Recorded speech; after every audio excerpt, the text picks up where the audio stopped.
দায় দেনা পরিশোধে বোরো মৌসুমে ধান কাটার পরপরই তা বিক্রি করেছেন বেশিরভাগ কৃষক। এরপর দেশব্যাপী মজুতদারদের দৌরাত্ম্য দ্রুত বাড়তে থাকে ধানের দাম। চালকল ব্যবসায়ীরা বলছেন, ধান চালের বাজারে প্রভাব রাখছে বড় শিল্পগোষ্ঠীও। এমন অবস্থায় বাজারে কৃত্রিম সংকট খতিয়ে দেখতে সরকারি তদারকির তাগিদ দিচ্ছেন কৃষি অর্থনীতিবিদরা।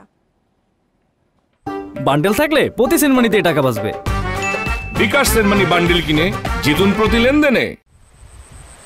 এপ্রিলের মাঝামাঝি থেকে মে মাসের দ্বিতীয় সপ্তাহ পর্যন্ত বোরো ধান কাটা হয়। এবার বোরো মৌসুমে ফলন হয়েছে বাম্পার, আর সরকারিভাবে সংগ্রহে প্রতিমণ ধানের দাম ধরা হয় ১,৪৪০ টাকা। যদিও সাধারণ কৃষকরা সেই সুযোগ পাননি, কেননা ধানের নির্দিষ্ট আর্দ্রতা বজায় রাখা, গুদাম পর্যন্ত পরিবহন, অ্যাপ ব্যবহার সহ ছিল নানা প্রতিবন্ধকতা।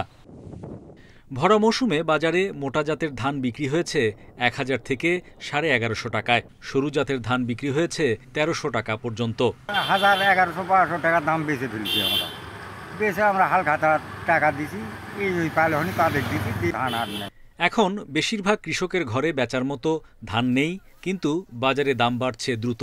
সরু ধানের মন পৌঁছেছে ১৭০০ টাকায়, মোটা ধানের দাম ছাড়িয়েছে ১৩০০ টাকা। ধানটা উঠার সময় যদি এই দামটা হয় তাহলে কৃষক লাভবান হবে। এই মুহূর্তে কৃষকের ঘরে ধান নেই, যারা বড় কৃষক তাদের ঘরে ধান আছে।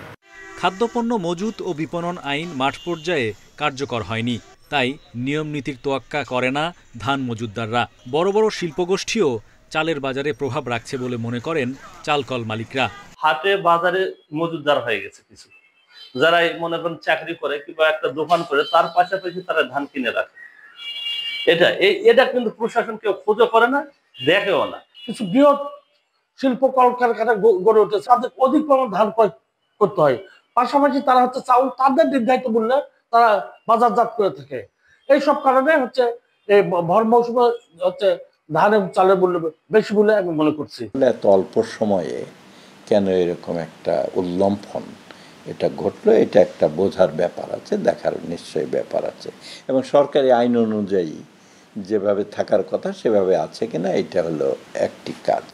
এদিকে ধানের দাম বৃদ্ধিকে সামনে এনে মিলাররা গত এক মাসে চালের কেজিতে বাড়িয়েছে ৩ থেকে ৮ টাকা পর্যন্ত।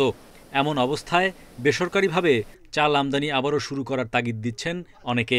মজুতদারের ব্যবসা ভাঙা যাবে, আপনি আমদানি করলেই মজুতদারের ব্যবসা ভেঙে যাবে। Hari Saha, independent news, Dhaka.